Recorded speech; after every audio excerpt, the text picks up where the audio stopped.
আজকে তো আমার জন্মদিন। Happy birthday Simran. আরে স্যার তো এখনো আসেনি, দেখিস আজকে আমার প্রিয় স্যার এসে আমাকে জন্মদিনের উইশ করবে। গতবার উনি আমার জন্মদিন অনেক সুন্দর করে সেলিব্রেট করেছিলেন। আরে স্যার চলে এসেছে, চলো বাচ্চারা বই বের করো। তুমি তো বলেছিলে তোমার স্যার এসে উইশ করবে, কিন্তু তোমাকে তো দেখলোই না। আরে স্যার তো আমাকে উইশই করলো না। সিমরান তুমি স্কুল ড্রেস পরে আসোনি কেন? শুধু স্পেশাল দিনে অন্য পোশাক পরে আসতে হয়? পড়ালেখা সব ছেড়ে দিয়েছো নাকি? প্রিয় স্যার বলছিল, কিন্তু স্যারের তো ওর জন্মদিনের কথাই মনে নেই। এই চকলেট দেখে তো স্যারের মনেই পড়ে যাবে। এ কি, ক্লাসের মধ্যে তুমি চকলেটের বক্স বের করেছো কেন? এটা কি তোমার লাঞ্চ টাইম? রাখো ওটা।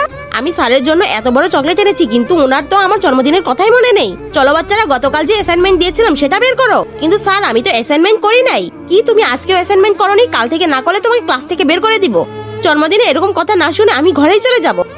স্যার, তার আগে তুমিও যদি চাও তোমার মা 100 বছর বেঁচে থাকুক, তাহলে ভিডিওটিতে একটি লাইক এবং চ্যানেলটি সাবস্ক্রাইব করে দাও। আর হ্যাঁ, লাইক সাবস্ক্রাইব তারাই করবে যারা মাকে মন থেকে ভালোবাসে। কি স্যার করছো? আমাকে পাগল করে দিলে। তোমার কথা আমি প্রিন্সিপাল স্যারকে বলে আসি। আরে সিমরান কান্না করছো কেন? এটা তো প্র্যাঙ্ক ছিল। Happy birthday.